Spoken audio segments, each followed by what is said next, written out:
started, my name is Nkole Khwanqa, and I'm the founder of From Mask to Purpose. So From Mask to Purpose deals with healing, it deals with unmasking, restoration, and purpose. And the series that I'm currently doing right now is the series of healing.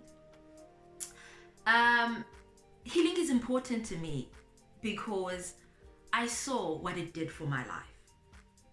How I grew when I started taking healing serious and being intentional about healing. And today we're going to speak about losing a loved one, healing from losing a loved one. So one of the traumatic experiences of losing a loved one, it was when I lost my dad. I remember when the words came from one of the uncles that were there that my father had passed on. And my father passed on in November, and in December he was due to visit us. He had promised to come because he was working in Cape Town and we're in PE, so he had promised to visit us after so many years of not seeing us. So it was exciting. We were excited about his visit.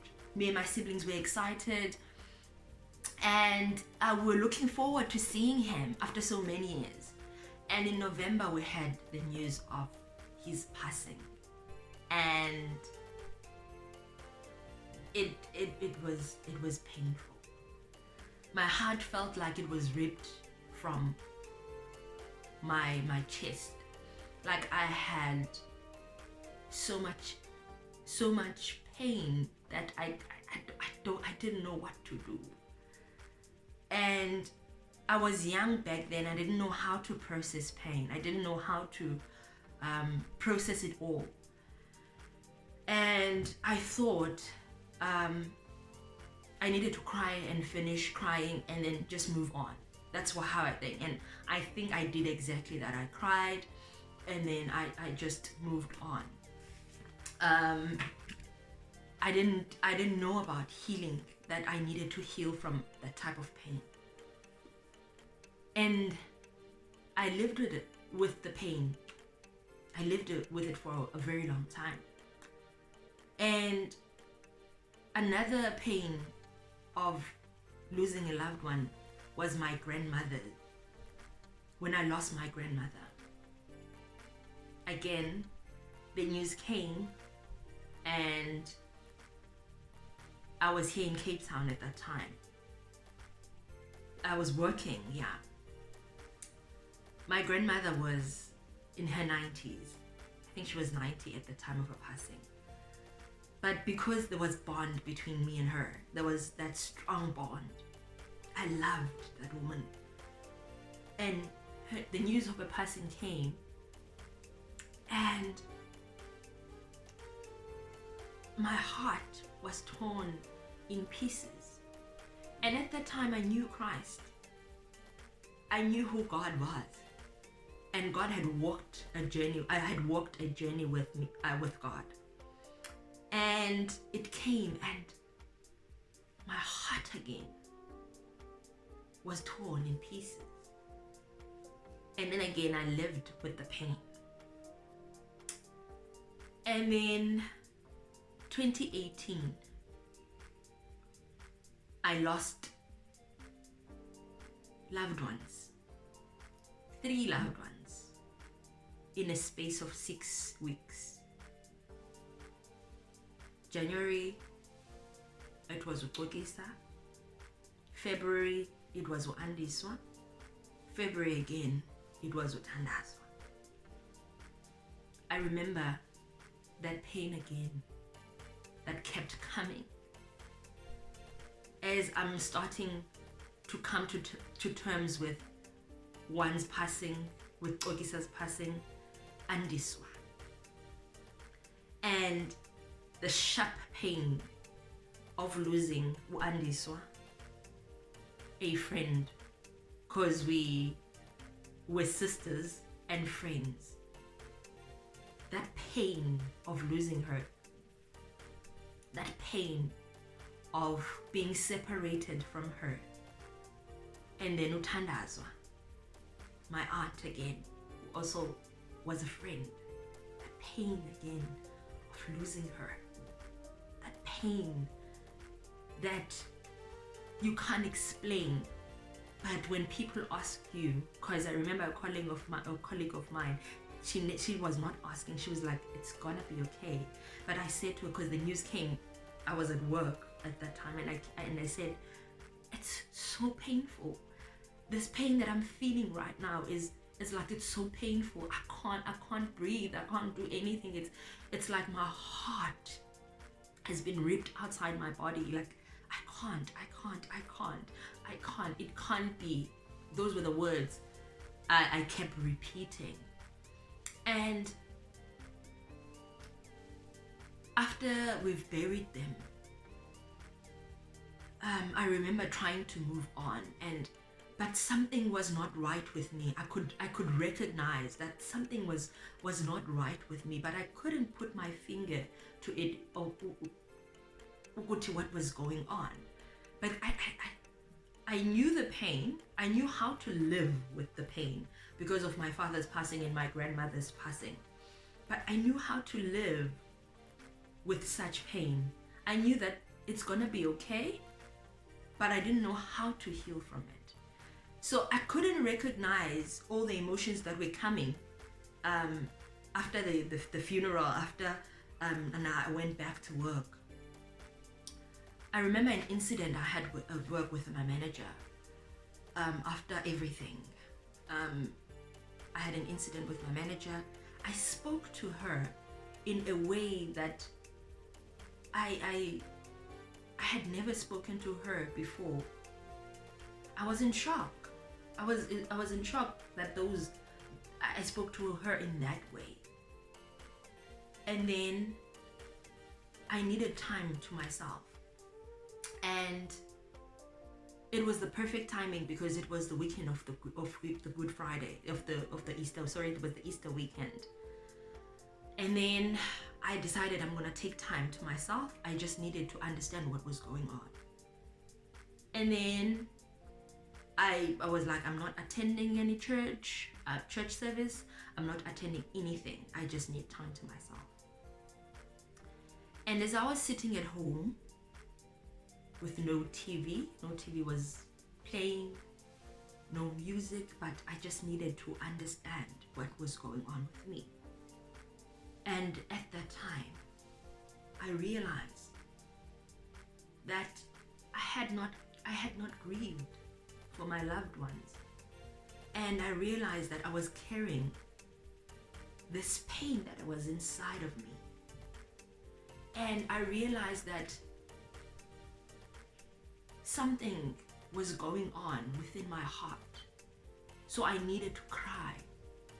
I needed to let everything go. I needed to just feel.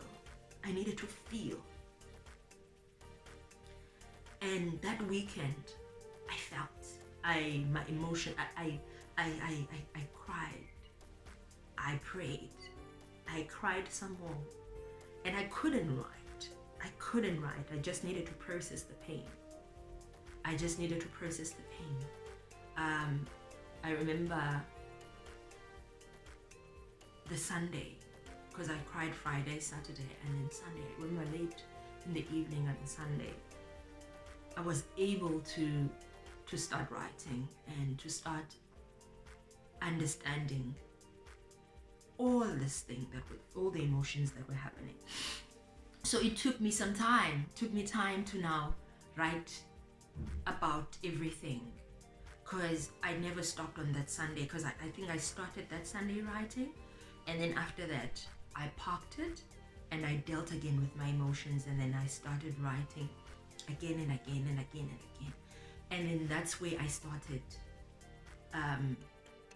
recovering from the pain of losing them, recovering from the pain of them being not around. And it helped me so much, the writing and the praying and asking God to heal me from the pain. And then I learned to live with the pain. I learned to, I learned to heal from the pain, little by little, one step at a time. And one thing I know about healing, or I've learned about healing, is that it's not rushed. You can't rush healing. It needs to, you need to take it one step at a time. And when it gets too much, you need to sit down and breathe. And then when you gain strength again, you start over. You start over the process of healing. And that's how I learned to heal from losing a loved one. And narrative has been working for me. Narrative is telling my story to myself. It's writing down my story and my pain. It has worked for me because here I am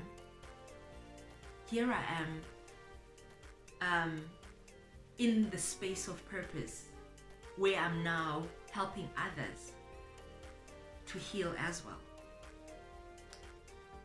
Narrative has helped me to understand how to process emotions, how to channel. Know how to channel? Is that the right word? Not sure.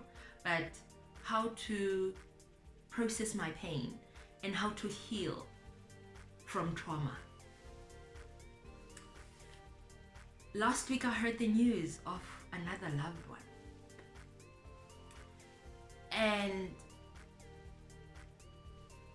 I think this time around, I handled things much, much better. Although at first, when I heard the news, I was like, I don't want to feel. This week I don't want to feel, or today I just don't want to feel. I'm not going to act as if ingati akaswelekanga, but I just don't want to feel. And then I parked it at the back of my mind until I received a message from one of my cousins. He said in the message, "Hi, how are you doing? I've been avoiding speaking to you because I know how much Uloli loved you and how much you loved him, how close you guys were." That message brought me to my knees and I started crying. I cried and I cried and I cried and I cried and I sobbed and I started feeling. I didn't tell my friends what was going on because I didn't want people to ask me how I felt. I avoided it. However, when I started to realize that I'm avoiding to feel the pain, I then remembered how I dealt with the pain in the past. And so what I did, I gave myself time to feel. I gave myself space to feel. And I did not avoid to feel. So I gave myself time to grieve, time to process the pain, time to cry, and time to be able to live with the pain. And then as I was doing that, I then remembered again that let me process this pain by writing. And then I started writing again. And then I was able to tell friends that this is what had happened. And I'm okay now. You can, those who want to call can call. Those who want to SMS or WhatsApp can WhatsApp. And I have not healed yet from the pain because it's still fresh and new. But I was able to process it better. I processed it better than I had done in the past. So, losing a loved one is not easy. Losing a loved one is paralyzing. Losing a loved one is one of those pains that you cannot explain. But again, it is the pain of, sorry, that's a card coming in. Not easy. But there's nothing that God cannot heal. You write about it, you pray about it, you cry about it, and then you read God gives you a word. In God's word, there is a word that is there to comfort us. We go to the manual and search.